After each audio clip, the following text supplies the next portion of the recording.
Right, we're live. Hello, everyone. Welcome to our regular Thursday hangout. I actually said Thursday for once because this used to be on Tuesdays and I always get confused. It is Thursday. And I'm glad to say I'm back with my good friend Simon to have a bit of Hello, a catch up. How are you? I'm good, thanks. How are you? Yeah, very well. Good. Some of you will have seen when we got together last time, we were chatting about Simon's project that we'll touch on in a minute, and my project that I've been trying to get going. So we promised we'd get together and see how things have progressed. So that's kind of what this is really. We're going to catch up and let you guys know what we've been up to. So if you're watching live, there is a live side chat as always. I'm just going to scroll back and see. I think Lucy, as ever, was in first, quickly followed by Peter. How are you both? George Ross. Oh, George says he won't be able to join in, but we'll catch up later. That's fine, George. No problem. Karin, how are you? Gary is in. So welcome, everybody. Let me just scroll to the end. Oh, Peter's had a no sales day. Yeah, they're always tough. Our store's gone back to normal, like a roller coaster. But we had the best couple of weeks we've had on eBay for a long time. It was crazy. We had a couple of weeks where it was about $2.5 grand a week. Oh, that's really good. Things are back to normal now, but I'm not complaining. Yeah. How have your sales been on eBay? They've been up and down. It's like a roller coaster, like so many people say. And today I was lucky. I got one big sale, which was I went to house clearance a few weeks back, picked up a recordable DVD VHS player. Oh yeah. And and that sold, and I sold that for 130. So that was really good. And then yesterday, I had a few big sales, but before that, it was all a few small sales. But I think I didn't start using promoted listings for a long time, and only just recently got into that. And now I'm noticing that a lot of the sales are promoted listings. So I think there's a lot, in promoted listings. It is quite a powerful tool. Yeah, I've been using it a lot. It is one of those where we can never be sure we got the sale because of the promotion. Although we know the sales that have come from it, but we don't know whether we would have sold it anyway, is what I'm trying to say. Yeah, You know what I mean? yeah, It's a tricky I know one. what you mean. Yeah. But you have the fear of switching it off and not promoting. Well, that's it. I think that I'm thinking, and correct me if I'm wrong, but I think that promoted listings, if somebody's doing search, are going to come up first in the search feed, and then the unpromoted listings will fall below them. It makes sense in my mind. Whether that is actually fact, I don't know. But Well, we had scheduled a chat with a chap from eBay and Hannah. It was supposed to be happening yesterday. Unfortunately, we've had to postpone that because we had so many questions from the Facebook group and questions from myself that they've had to kind of seek higher advice to answer some of the bigger questions and the kind of why are you doing this sort of question that we asked. So I don't know when that's going to happen now. Gives me faith that they are actually going to be able to answer a lot of the questions that people have. So I think I look forward to hearing what you say. Well, it'll be an interesting one. I think their hands are tied with some of the questions we've asked about, the bigger picture about eBay, but we'll see. Hopefully, I honestly don't know when that's going to happen though now, which is a shame, but yeah, soon. So anyway, let's just looking in the chat. We're not really going to talk about reselling. We're going to talk about our projects, which we'll get into a sec. If you haven't seen the other video where we were talking about what we're trying to achieve. I just wanted to say, chat, can you see and hear us okay? I didn't check that sound was all right. And then we'll crack on with it. Oh, my wife is in the chat. Hi, Andrea. Hello. LGG says, I got a Nick ad before I am here. An ad of me? I'm not putting ads out. I want to know what that was.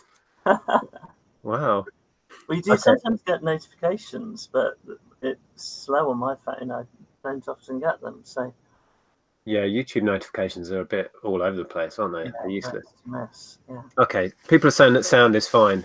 So, shall we start with yourself? Give us a quick update for those that may not know what it is you're trying to achieve, what your project is, and then we'll discuss how you've been getting on with it. Right. Yes. Well, the project started last year um, from an idea which was put in my head a few years before, and basically, I went on a big trip around Europe last year, retracing the footsteps of my grandfather, my step grandfather, when he was prisoner of war in the Second World War. And I visited the places from south of Italy right through to the north of Germany, where he was held captive over those 3 years. So I got his 40-page account of what actually happened. And so reading that was fascinating. And so I really wanted to make this trip. And then on the trip, I was making notes, and subsequently, well, I took lots of photos as well because I'm a photographer. And so now I've written the book. I've put the photos in there with it. And last week, I was able to post the book off to the publishers, having already, what was it, a couple of weeks before? No, it was a while. I think I mentioned in the last chat, didn't I? There's been a big delay. They saw an excerpt of the book that I sent them, and they said they loved it. It was just exactly what they were really interested in. So I couldn't believe that. So now I've finally managed to send the whole thing off to them. So now I'm waiting to see what they think of the whole thing. Will they like it? Will they now not like it? What happens here? It's I don't know, but Right. So you don't actually know at this point whether they are going to publish it even. It's still up no. in the air. I mean, they've seen the excerpt. I know they liked that. They loved that. They gave high praise on that, which was fantastic. Now I've sent the whole thing into them. Yeah. And my fingers are crossed. I'm waiting to hear back. I'm thinking that if they say something negative, there are other publishers that I can contact. And but the reason I've chosen this particular publisher is because I had gone to a YouTube presenter TV training thing, and there was somebody there called Annabelle Knight, who is a relationships expert, whatever, on TV. And she was talking, and I managed to speak to her after her talk, told her about the idea, and she said, oh, she knew a publisher. So that's how it came about that I sent my scripts to this particular publisher. And that was just a golden opportunity not to miss, because if somebody can give you a referral, then it's better than getting a foot in the door. So yeah, we'll see. Fantastic. So it's kind of just a wait and see what happens. Sorry, I've got a really tickly cough. Okay. Yeah, it's wait and see what happens now. I'm waiting to hear back from them. So I'm literally just hanging, waiting to hear any more, with fingers tightly crossed. Fantastic. Well, regarding what I've been trying to achieve, I'm not at a point I'd hoped to have been by this point, but I've had a really busy time on eBay. That's an excuse, but yeah, life kind of got in the way, as I said to you the other day. But today actually has been fantastic because I've now got physical postcards that I can show the pubs what I'm talking about, because it's quite hard to explain. But I went out today and I popped in 4 pubs that I was really keen to get on board with the idea, and they were all straight away on the ball with what it was, because I could show them it and it was so much easier to explain. And they were really enthusiastic. I don't think I've been this positive about the whole idea ever. One lady was she instantly got it. She instantly wanted to be part of it. She was all excited, and it was just, it was so much fun. So I had loads of enthusiasm today. And I also went to the printers, and I've got a quote that's affordable, and because I'm doing all the artwork on Photoshop myself now, that's made it so much easier and cheaper. Yeah. And yeah, so it's happening. There's a few more details I've got to sort out, and I'm waiting. Frustratingly, I'm waiting on certain people to confirm things, which is always frustrating. It's kind of where you are exactly, but on a smaller scale. Yeah. Always waiting for somebody else. That's always the frustrating bit, because I know that it's very, if somebody's going to let you down, it's always the person that you're waiting on, and but patience is a virtue, as they say, isn't it? Yeah, but I've definitely got the momentum now, and I needed the pressure. I think I've said to you in private that knowing I was going to come back on chat with you, and everybody in the chat knew what I was trying to achieve, gave me that enough pressure that wasn't quite stressing me out too much to get the momentum going. And big thanks to Darren, actually, who I think is in the side chat. Yeah, Darren, Smart Reselling there, who I actually went down to his house, and he helped me set up these templates, because every card is on exactly the same template now. Oh, brilliant. So the photos that I've been taking are slotted in behind this pub sign, and then we just changed the title below, which sounds like it should be simple, and it was simple for Darren to set that up, but it wasn't for me. You have to do something. Yeah. No, they're looking really good. I think that's it. I mean, everything is easy when you know how to do it. I've just been to the photography show this weekend, and one of the guys was saying that photography is easy, but it's understanding. If you learn certain concepts, especially with lighting, and you understand those bits, then photography is easy. But any expert in any field, what they're doing looks hard to somebody who doesn't know it and understand it. But when you do know it, it's easy. So yeah. Absolutely. And Photoshop is one of those things for sure. If somebody shows you how to use it, and you can, and then have a go yourself, it's like, oh yeah.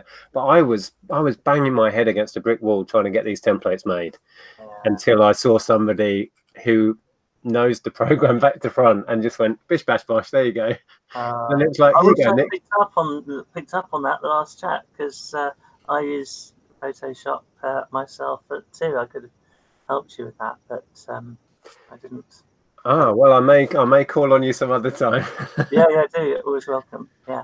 But yeah, so yeah, I don't know timescale wise when I'm going to get the first print run done. Like I say, I've got 4 more pubs added today, but I'm waiting on 3 others. So whether I just ignore those 3 and just replace them with the ones that I picked up today and just get on with it, that's what I'm inclined to do. I just want to get the ball rolling now. Maybe that's the best thing. Yeah, move forward with it, with the ones who are on board. Yeah, bring the game out, and then I suppose you can always add more later on. Well, absolutely. I mean, the whole idea of this is that it's going to grow from number 1 as it is here. And sky's the limit, but we shall see. I was just noticing David was saying, where's Andrea, a while back. She's in the other room. This seemed to be a chat between myself and Simon. I'm not sure what impact Andrea would have had, so she's busy. Well, I think she's watching it live, actually. She's always welcome as far as I'm concerned, so yeah. Somebody was asking, it might have been David again, how will you make money from your idea? The plan is to retail the cards and sell them through the pubs and centrally through a website. But the main focus of the idea really was to support local businesses and pubs. If it grows to a certain scale, it might bring an income, but that's never been the main focus of this. I certainly want to cover my costs, but we'll see. I need to just get the ball rolling really and see if people embrace it and people get involved, and then we'll talk about money. And then it's getting the word out then as well. Like anything, it's the marketing. Once you've got the board game and you've got the plans for it all to be manufactured and all of that side of things, then the marketing is the next step, and that's one of the biggest hurdles, I would think.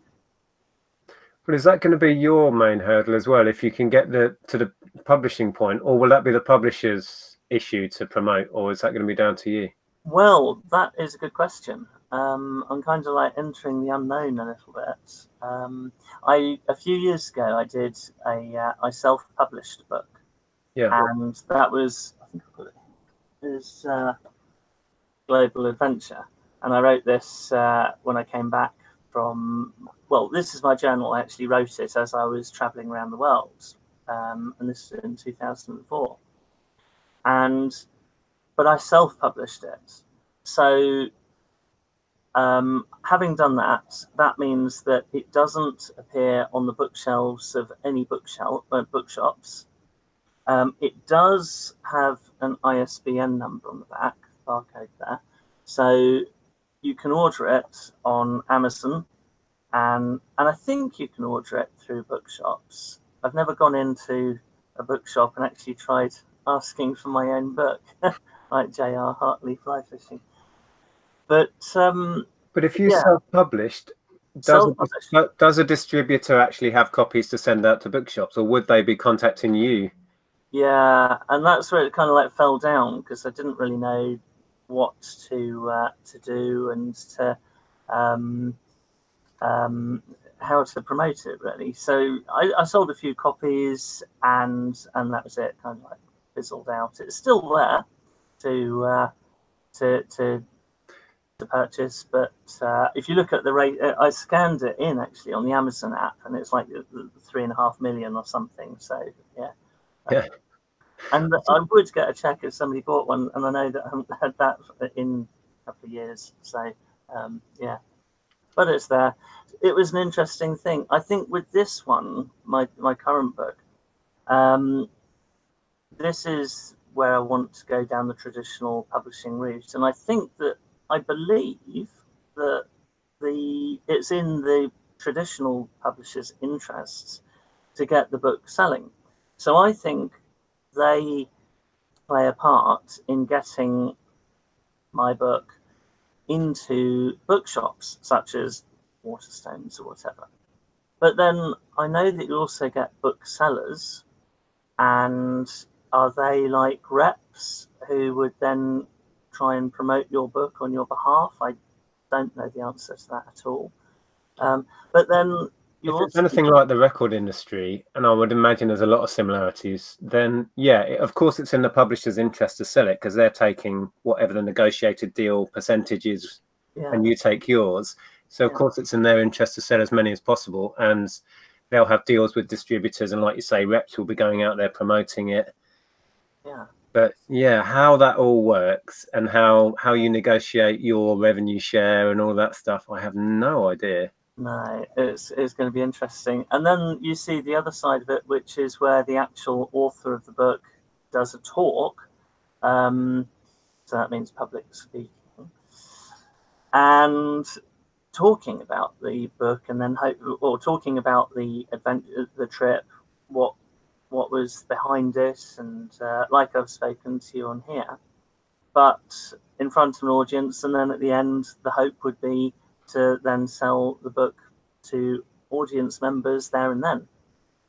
So I think that could really work. I saw you wince when you said public speaking, and I know where you're coming from, but I can really see this as a presentation with slides, photographs from the trip and excerpts from the journal and stuff. Yeah. And I don't think it would be too hard to find an audience for this. I mean, interest in the Second World War is huge. It's as big as it's ever been. There must be societies around it, and I'm sure getting into that world, you'd find promoting this not easy, I think if you get along to events where there's crowds of people, one thing that sticks in my mind, and having been up there at the weekend, it's fresh in my mind again, is there's an exhibition, an annual exhibition, the photography show. Every year it covers like 4 or 5 days. This year it's 4 days, and top level photographers are giving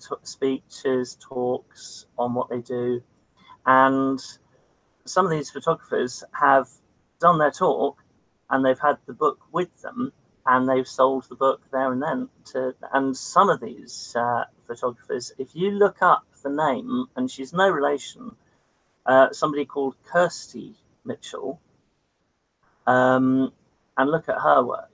It is phenomenal. She did a Wonderland series, and she did a talk at the photography show, and it was packed. There was a huge crowd, but the stunning photography that she has done is absolutely amazing. She has her models totally dressed up in fancy dresses, flowers. You have to look her up. Just Google her name, Kirsty Mitchell, and it's just incredible. So, and she had a book to promote, and she just sold loads of books just through being there, and probably loads of other places as well. And she's been phenomenally successful with that. Well, I guess at that point, half the battle is having the confidence to self-promote. Yes. And that's something that perhaps we share, that we're not particularly good at self-promoting. Although David was just saying that you're always ready to show your other book like a plug, and on a tiny scale, that is self-promoting. Yeah. But putting yourself up on stage or out there to sell your books is a whole other thing, a whole other level of confidence that I've had to work on, just going around pubs trying to sell an idea. Yes. Yeah, that's it. Yeah, it's talking about your idea with people, getting them to understand the idea, the concept of it, so that you're picking on the interest within somebody in that subject. And if you create that interest within somebody, well, that's half the battle, isn't it? And then hopefully they will then buy your product, be it a game, book, or whatever. There's a few comments. I've been keeping half an eye on the chat. Somebody was asking about trademarking the idea. I don't know about that. I don't know how possible that would be. Copyrighting the design wouldn't be too tricky, but I need to get the whole thing rolling before I start thinking about that sort of stuff. I think I just need to get the momentum going. There was somebody, let me scroll down. Oh, Heather, the treasure pirate, was saying, my friend is published and she does workshops and sells on the back of that. Ah, okay. Megapixel says, my stepdad is ready to part with his cash for a copy. So you've sold one potentially. Excellent. Oh, well, that's good. I know Megapixel Shane is a friend, so that's always good. That there are some people who are hinting that they're interested in the copy, which is really good. Yeah. David asks me a good question.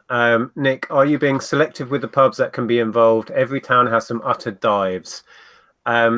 Yes, very much so. I don't want people to get a bunch of cards and then turn up at a place and not feel welcome or comfortable there. Yeah, so I am being relatively selective, and I'm trying to avoid chain pubs. So your local Wetherspoons is not going to get a place on one of these cards. So yeah, definitely. And these cards will feature pubs around the UK, won't they? So it could be like the highest pub in the UK. I think that's somewhere in Yorkshire, unless somebody corrects me. Or you could have the smallest pub as well. Absolutely. I think it's going to just grow out from here. If I can get any momentum behind it, it's just going to grow out from here. But yeah, I mean, the bigger dream for this is that it could expand and be a huge thing. But I'm not going to run before I can walk. But yes, in an ideal world, yeah. Yeah, I think that's it. You start off with a set number, and then you can just build on it from there. You can grow it. You could have the expansion packs. Yeah, well, it's not like there'll be packs. Everyone's just going to be numbered, and then there'll be links to a website and a Facebook page, etc. So people will just be aware that there are X amount available. Right. And I'm hoping to set it up where you can order cards centrally from me. Right. Yeah. And these cards are going to be numbered, so maybe you could introduce it somehow so that some cards are rarer than others, and then you've got value in those cards. But how would you make them rarer? They've all got to be available to purchase. Yeah, I'm not sure. I'm not sure about that one. because you know they've done it with like Pokemon and all that sort of thing. Some are rarer than others. I'm just thinking that maybe there's some way that you could. I tell you what will happen. Assuming I get this going, and in a few years' time, X amount of these pubs will stop trading and will be turned into flats or Chinese restaurants, as is happening around here all the time. Right. And then those cards will be hard to get hold of because I'll stop producing them. But Yeah. I could still actually be making them. If you see what I mean? Yeah. So you would have the rarity in that way. That would be quite cool. Potentially, yeah. Or maybe limited edition cards. They'd have the same number. So like I've got number 14 card, but this is the gold edition because of the event that was, happening at that time or something. Well, I've already thought about that, and funnily enough, when I was out today and I got 4 new pubs involved, in 2 of the pubs there were groups of cyclists all in their lycra, stopping at a pub for a pint and some lunch or whatever. And I want to get in with those sort of clubs and set up like a route of cards for them or whatever. And talking about special editions, I think the obvious way would be the card remains the same, but there's like a Christmas edition stamp. Oh yeah. To make you revisit that pub and get an Easter stamp or a special edition Christmas or whatever, and then you promote the game that way by saying there's a new set of stamps out there. The cards don't change because that's the tricky bit, getting them reprinted, etc. Yeah. But actually making a new rubber stamp and just putting that in the pub for a limited period of time is so easy to do. The stamps, I think I worked out it's £20 for a sheet, and I can get about 15 on the sheet, so they're not expensive to make. Oh, that's really good. But I haven't had any made yet, so we'll see. We'll see how that goes. It sounds like it's coming on nicely. I've just seen a comment here, Daisy May, saying I could contact local schools and try and get my book in their library. That's a really good idea, which, I hadn't thought of. So, yeah, any things like that would be really good. Yeah. I think it's Daisy that actually bought an item off us the other day, and then Andrea said that we had an email about maybe she could come and collect it, and by the time we'd seen it, I'd sent it by Hermes. So I don't know if Andrea's replied to you, Daisy. I'm pretty sure it was you that bought that giant 9,000 piece puzzle, but it was in the post before we realised you wanted to come pick it up. So how many piece puzzle? 9,000. Wow. Yeah, it sold for £50. How big was that? I don't know. It was still bagged inside. There was no way I was going to count it, so thankfully it was bagged inside. It was part of that haul I got from Luke. I mean, if it takes me like a month, it can take. It depends how much time you put onto it, but 15 or even 1,000 piece puzzle takes a while to do. But 9,000. Yeah, crazy. That is incredible. Just scrolling back to see if we've missed anything. Let's do that. Just see at the bottom here, Adrian, Mr. Diggs Deals, saying, question to us both, would we be happy for him to plug both of our projects on his channel? He'd be more than happy to. But as far as I'm concerned, that would be fantastic. So, yes, please. That's a very kind offer. Thank you. Yeah, I mean, any promotion is good promotion, apparently. So why not? But this isn't up and running yet, so there's not a lot of point talking about it until the cards and stamps are out there. In my case. And in my case, I'm waiting on the publishers, so the book isn't available yet. So hold fire. but yeah, very kind offer. Thank you. David says, Nick, do you have a business / company name for the new project? Will be important because then you can submit it to TripAdvisor for hitching things to do. I've looked into kind of things to do websites and that sort of stuff, and I think there's huge potential there. Yeah. At the moment, it was kind of called the Great Pub Hunt, but I've really gone off that. I've always referred to it, because I've had this idea for ages, as pub stamps, and that kind of sticks. So the logo that I made recently, which I don't have to hand, was just pub stamps in a pub sign, and there's a little subheading, the Great Pub Hunt. So that's kind of what it's called. I don't know. Yeah, I think pub stamps has just got more of a ring to it than. I think so. Right. And it makes you think, what the hell what does that mean? What is pub stamps? Then you're asking a question, and it's easy to remember pub stamps, I think, more than a great pub hunt, or yeah. So I think Great Pub Hunt as a little like subheading to get people thinking, okay, so this is something beyond this pub, because most people will find out about it in a pub that's part of it, and then you've intrigued them, hopefully. Yeah. And then on the back there'll be Facebook page and the website and stuff. So yeah, that's the idea anyway. And if you've got some pubs close to each other, then you have the people who want to do a pub crawl and all that sort of thing. So yeah, well, I've yet to broach whether the pubs can distribute and sell the cards for me yet. I worked out today that the pricing to print them is cheap enough for me to kind of split the cost of a card with the pub, and still it makes sense financially. Whether they're going to want to do that or not, I don't know, but that would be perfect. So you could find out about the game through the pub that you're in, and then they would have a whole range of the different cards in the pub available for however much each. Right. Yeah. So instantly you're thinking, oh, okay, I know where that is, and I know where this is. I've never heard of those pubs, but I'll grab a few anyway. And that's the point of the game, that it then gets people going to pubs they didn't even know were there, and going out using the services.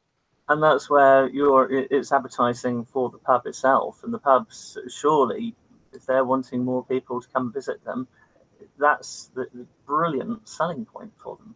Yeah. Well, today, like I said to you before, I went to 4 different pubs and they all got it because I had the card in my hand, and they got it instantly. It's like, well, people are going to be coming here to get the stamp then. Yes. You're the only place that has it. So there's only one available. And yeah, so they're like, oh, so this will bring customers to me. Yes. And it's free. Yes, it's no cost for you. And it's like the penny dropped, you know. It's great. Yeah, I think that's really, really good. How can they not then be interested in it? Well, hopefully. Yeah, we've just got to get the general public to think it's a fun thing to do now. Yeah. Karen is in and says, is there any reward for collecting them all? And have you put on the card the obligatory encouraging sensible drink message? I haven't got that message on. I don't know if I would have to. As for would there be a reward for collecting them all? I don't know. And there isn't it's not a finite thing, because it's going to keep expanding is the idea. I think first to 100 or first to 500 or something. It's something. I think that will evolve. If, you know, I can foresee that we'd have a Facebook group that would be really active, people sharing cards that they've completed and stuff. And within that, we could say, how many cards have you got? And, you know, run competitions and stuff and give away cards as prizes. But for me, the reward is visiting a really cool pub you've not been to and completing the card.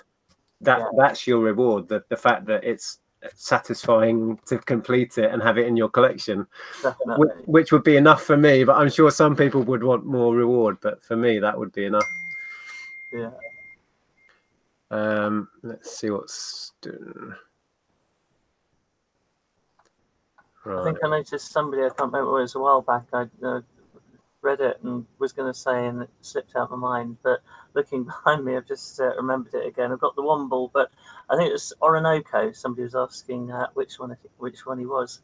But I got 3 Wombles the other day, only like £10, and I sold one for £10.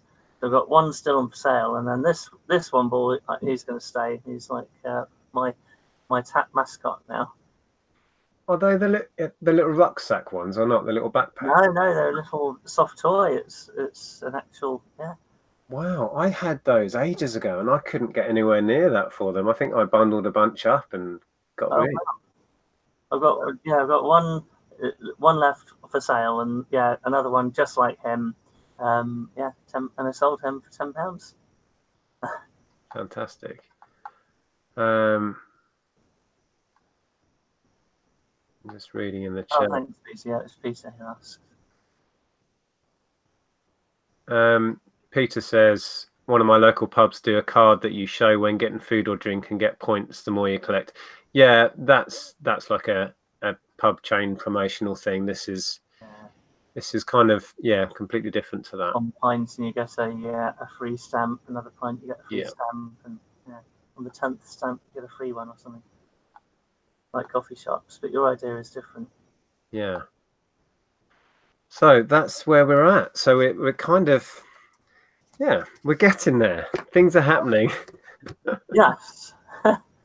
You're waiting for a bit, and I'm waiting to hear back. I'm hoping to hear back. In the meantime, my current project at the moment is well, half done. It's just a question of uploading videos to my YouTube channel now.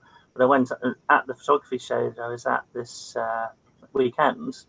I managed to, because you've got top level, top of their game photographers doing talks there.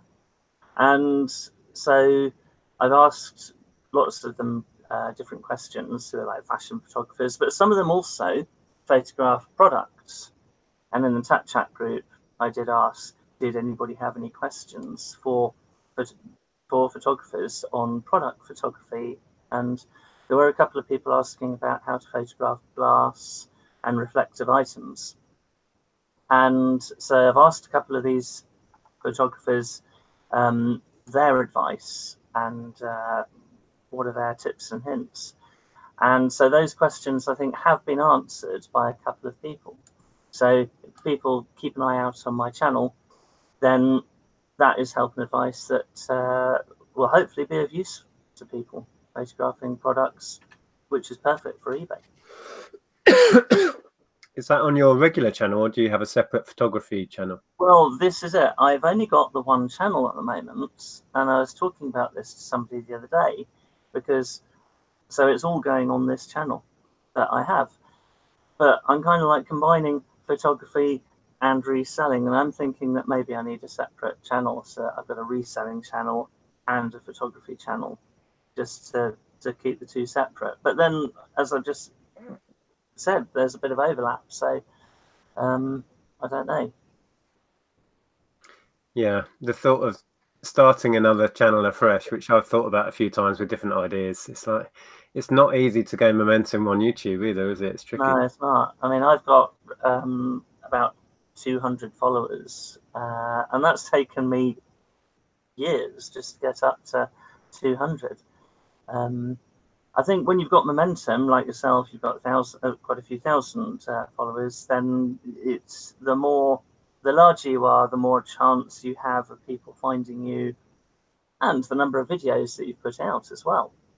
So yeah, I don't think anyone quite knows how YouTube's algorithm works. It's a bit like eBay, really, but there's certainly exponential. The bigger you get, and the larger amount of views and watch time, which apparently YouTube really favors the amount of watch time you get and how quickly you achieve that watch time on a video. All these metrics go into it, but it's definitely exponential. Our friends in America, Steve and Steph, I don't know if you've seen any of the hangouts we've done with them. Yeah. They've got two channels now. One has just passed 100,000, yeah. and the other channel is on 60-odd thousand. And did you see the one? I saw one of them the other day where they filmed both channels in the car at the same time. They were both live. Yeah. I think that was when they were celebrating reaching 100,000 subs. Yeah, that's right. Yeah. But I mean, I chat to them regularly, and they're getting, I don't know, 250 odd thousand views at some days, and stuff like this. And it's a little glimpse into a really big channel because they're taking off. Yeah. And it's amazing. I'm so happy for those guys. The thing is, they're so watchable. They're so entertaining. Yeah. And essentially all they do these days is dumpster diving, which is amazing that they're making, you know, some quite good money on the back of YouTube now from looking through bins, which is just, who knew? That's yeah, it's brilliant. I mean, what more could you want? Exactly. Okay. Refried says pub crawl edition. Yeah, there could be special editions or special. You see, like I was saying before about getting involved with rambling societies, cycling groups and stuff like that, you could issue a set of stamps just for a group, for an event. And you could promote it, or you could charge to set up a set of stamps. I know, I mean, the inspiration for this idea was letterboxing on Dartmoor, where all across Dartmoor there are hidden stamps, but there's no coordination. It's just people hide a stamp, and if you're lucky, you find out the coordinations and you go and find it. Or like me, you just ramble across Dartmoor looking everywhere for stamps and hope you find some. Yeah. But on Dartmoor, there's whole sets, and you can send away to get grid references, and you find a whole set of stamps and you just put them in a notebook. There's no card, there's no organization, but I can see if I can get the momentum with this, I can set up routes around certain areas for cyclists or ramblers. Yeah. And yeah, the potential is there. It's just, again, the whole momentum thing. It's getting it started, getting it going, getting people interested. And that's where I'm going to try and use, this is a good one, Pints of You, which is a local magazine to do with pubs. I'll be messaging the editor of that one. Yeah, that's exactly what it is. And this sort of thing, Inside Hitchin, and just get the message out there. And there's another one, the Villager Local Town Life, these sort of things. Yeah. And those sorts of magazines always like to have some fresh submissions. So getting an article in there should be relatively straightforward. I think so. And if I basically say, because certainly at this point, I'm not doing this for profit. It's not being run as a business. If anything, the only people that are going to gain in the short time are the pubs. So I can promote it as a local interest thing that is just helping local businesses. So so I'll get in there for free is the idea. Yeah, definitely. That's brilliant. Yeah. Yeah. So I think, I mean, that's going to benefit you as well. Just thinking outside of the box about societies that you could contact, I don't know where you'd go, but there must be forums and websites. Well, the British Legion is a pub, and they've got, obviously there's a war connection there, isn't there? I don't know. Or forums, that I wouldn't be surprised if there's not forums and websites about prisoner of war survivors, camps, that sort of stuff.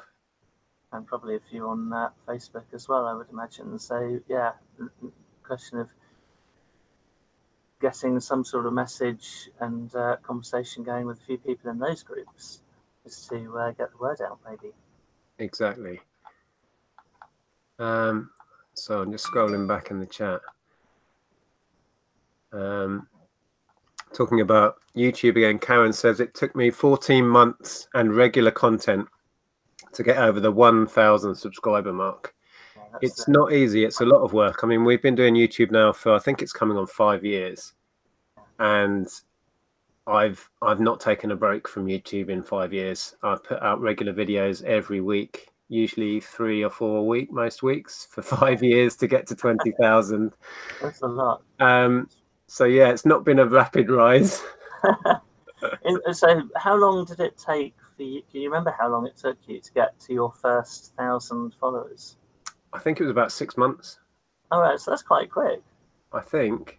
I can't remember. I remember doing the video. I'd have to look back. It might be longer. What did you do to get there in 6 months? What's your secret? I don't know. I just put out videos about what I was up to. I don't know. I've never really changed the format. I suppose you had the advantage that there weren't that many people at that time making videos in this area, and now it's a bit. I think so. I think certainly for UK there was only really Tom doing it, and myself, and then a couple of others joined in, Zahir and Joe Pennies. So in the and Caroline was in there very early on. So there was, you could count them on one hand in the beginning, and I guess that helped all of us to get established. Yeah, that's it. And then it's like anything, isn't it? If you're in at the beginning, then that's the best place to be. Yeah, but I think the key. I mean, I'm not one to talk really about how to be successful on YouTube because we're still tiny in relative terms. But I think regular content, like these regular chats, I think that really boosted our channel because people know when it's coming out and people like to have a regular time slot in their life, and it works for us because we know we're doing this chat on a Thursday, we know we're doing one on Sunday, and it means it becomes a regular habit because putting videos out, unless it's a habit thing, it's always kind of last on the list. It's when do you fit that in? I'm sure you find this. When do you fit that in around other stuff? Yeah, it's difficult, and I think in the beginning, live videos are really, really good, and if you've got a regular live video, then that'd be good. But I think for somebody in my position, we haven't got that many subscribers at the moment. if I do a live video, you might like get 2 or 3 people watching. So there's benefit to doing it, but doesn't have quite the same. It's not quite the same thing, is it? So it's difficult. and Getting any momentum on YouTube is difficult, and I think it's getting harder and harder as the platform expands. I mean, you know, there is no new content on YouTube now, and if you come up with an idea, there's already 100 people doing it, and it's like, yeah. So how is somebody going to find your content over somebody else's? There's not so much original stuff. And do you, for me, putting in keywords and that sort of thing is obviously the one thing that I can do. But do you do so much of that, or? Yeah, it's really important. A good title, and then keywords that aren't so much words but whole sentences. Okay. That works better. But, yeah. This has turned into a chat about how to get going on YouTube. But it's like anything. I wouldn't want to discourage anybody having a go at it. And it's like with our separate projects. I mean, somebody might say another book on the Second World War. Why would you even contemplate that? There must be tens of thousands. Yeah. But I would, you know, I would still encourage anyone.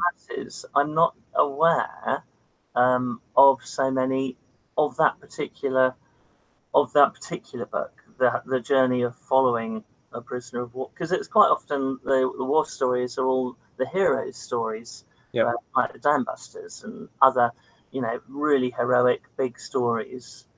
And I'm telling the story from the other side, as it were, which was a prisoner of war story, where it was very, very different.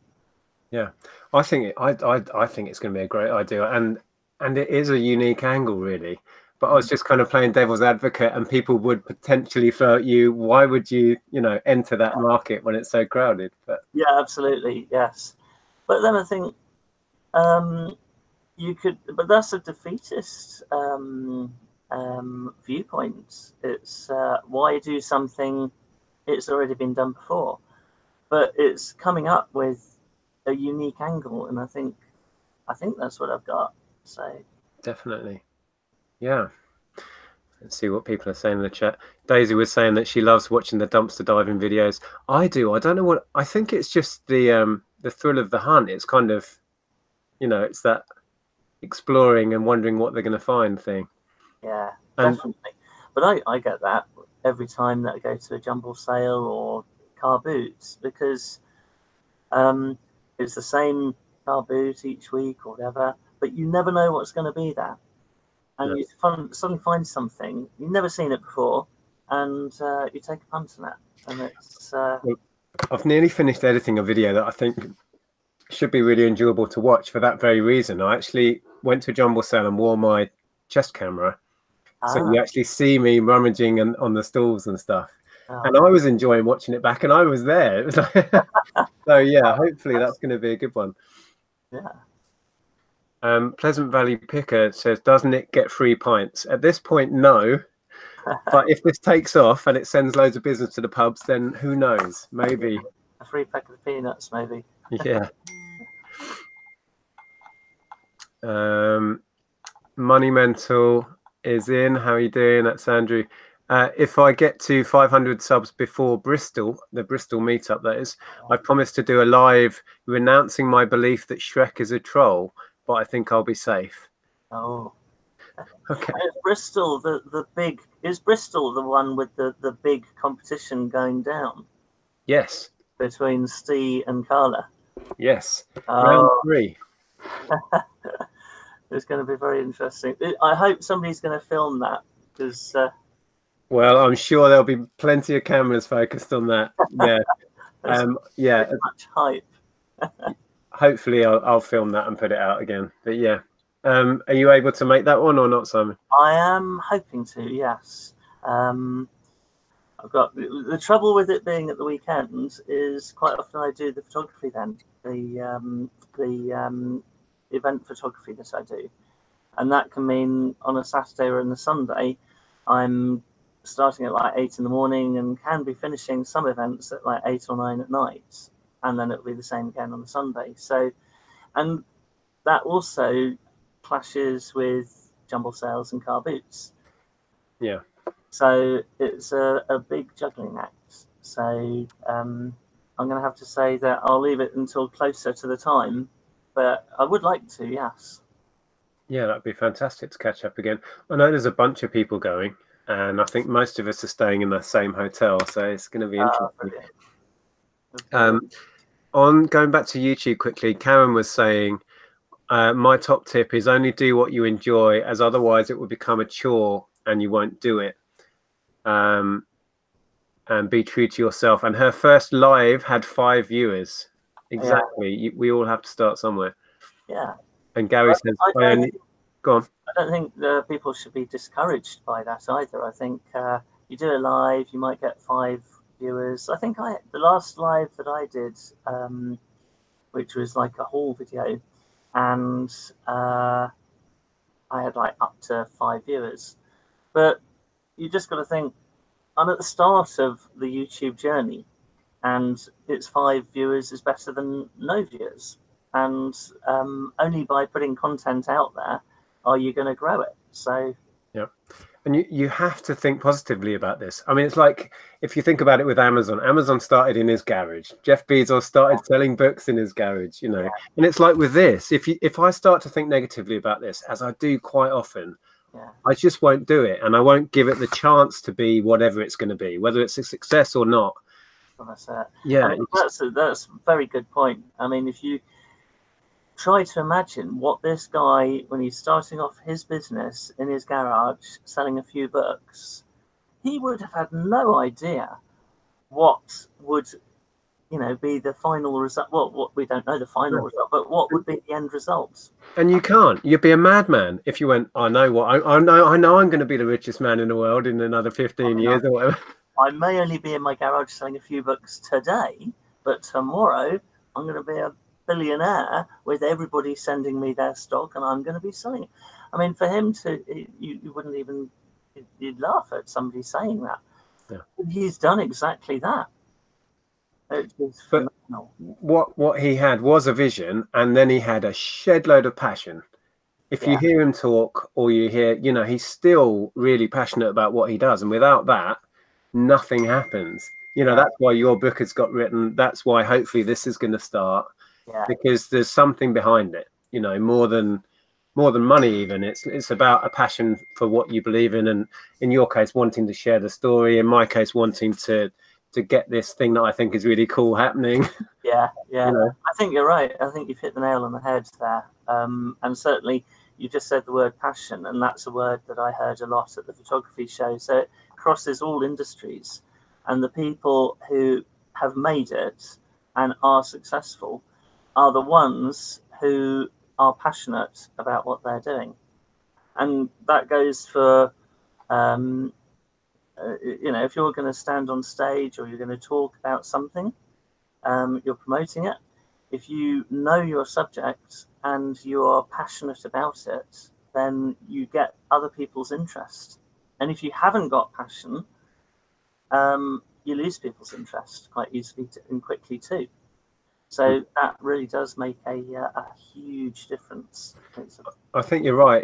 If you listen to somebody who's passionate talking about something, it's infectious. Yes. And if they've also got confidence, which I think comes through experience of talking live, confidence and passion together in somebody is just riveting. It's riveting. Yeah. Almost, it doesn't matter what they're talking about. It's infectious. So, absolutely. Yeah. And if you've got somebody, like if you go to a sales training thing, I did this years ago, and the one thing is that is passion and confidence is enthusiasm. And if you've got that, then that can transfer across to somebody else very, very easily. And then if you're selling an item to that person, bang, they'll buy from you. Very powerful stuff. Yes, you have to believe in what you're doing in the first place, which, like I said, going back to my idea, today it was a game changer for me because I took the cards with me. Yeah. And I could passionately say, look, and they come here and you have a little stamp, which will be your pub sign. It will look just like your pub sign, and they'll fill it in the pub signs gap. And they're like, oh, that's cool. I know. Like, there you go. So, and you would have been really enthusiastic and confident in the moment with them. Yeah. And they would have picked up on that, seen the idea, and clearly that's had a really positive result because they now understand and believe in the idea too. Yeah, so I think that was a game changer today. It feels like getting the pubs on board is now the easy bit. Yeah. The hard bit is getting people to get involved and actually play it. But So there we what go. you once saw as quite a hurdle is now, you've just said it, the easy bit. Yeah, exactly. Oh, Oh, Shelley's in. Hey, Shelley, how are you? Right, I think we should wrap this up. I need to get some tea, and then it's my poker night, so I'm off to play cards. right. And I slipped. Lose or win tonight? Yeah, well, I slipped from the top of the league last week. I was quite a way ahead, and then my arch enemy Dave took the lead last week. I failed miserably, and he won and put loads of people out. You get bonus points for knocking players out. He put half the players that were there out and won. So it's like, yeah, he's taken the crown for this. Yeah, currently, but it's a year-long league, so it's early days. Oh, okay, right. Right, so I think we'll wrap this one up. I'm really pleased that you've got to the point you're at, and we can only just hope now that you'll hear something positive back, I guess. Yeah, thank you. Yeah, it's a waiting game now for me, and my fingers are crossed. And well, if I go by what they said initially after reading the excerpt that I sent them, and they were really, really keen and positive to see the whole thing, then I stand a good chance of something positive really coming from it. So, but and in your case, I mean, it's fantastic that you've come on so far with the game, and you're getting really a lot of positive feedback with from the pubs and everything. So, what's your next? I mean, Mike, I've just got to wait and see what happens. But what have you got a plan? What your next steps are? I think I need to decide a number that I'm going to start with, a number of pubs, and then fix that. And then when I've got that many confirmed, whether, like I said, the pubs that I'm waiting on confirmation and I can't get in touch with the landlords and it's really frustrating, I might just say, well, shelve those and replace them with ones that are enthusiastic and speaking to me, and then get the cards printed, get the stamps made, and then it's begun, really. Brilliant. So how soon will we be able to start playing this game? I don't know. Depends how busy eBay is. That's the thing that slows me down. So yeah, I don't know. But yeah, with the momentum I've got now, it'll happen. Hopefully in the next month or so, I would imagine. Fantastic. I don't see why not. So yeah, a month, maybe 2 months, we could be playing this game. Indeed. Yes, that's the idea. And hopefully, I don't know scale wise on your project, but we'll be able to pre-order your book as well at some point. Well, yeah, I need to speak to the publisher, but yes, that's one of the next steps, I guess. There's a lot of talk going on in the side chat about Bristol. Oh, yeah, I don't know how many people are going, guys, but yeah, people are saying I don't think Bristol is going to know what's hit it. It's going to be fun. So yeah, if you guys are going, Andrew and I are certainly going to be there. We've booked the hotel. Hopefully Simon can join us. I don't know. And there's a bunch of other people. I can't remember who's going and who's not now. But yeah, if you're going to be there, come up and say hello. Mine's a pint. Yeah, mine too. Yeah, it'll be fun. Fantastic. Okay, well, thanks for joining me, Simon. I enjoyed that. Yeah, likewise. Yeah, thank you very much. Fantastic. And thanks for popping in. If you watched this live, thanks for all your comments. And we'll be back on Sunday. We do have a jumble sale Saturday, so I can only assume we'll be sharing some goodies that we picked up on the Sunday. So if you're around Sunday at 8, please join us live. Until then, thanks for watching, and we'll see you soon. Take care, guys. See you, Simon.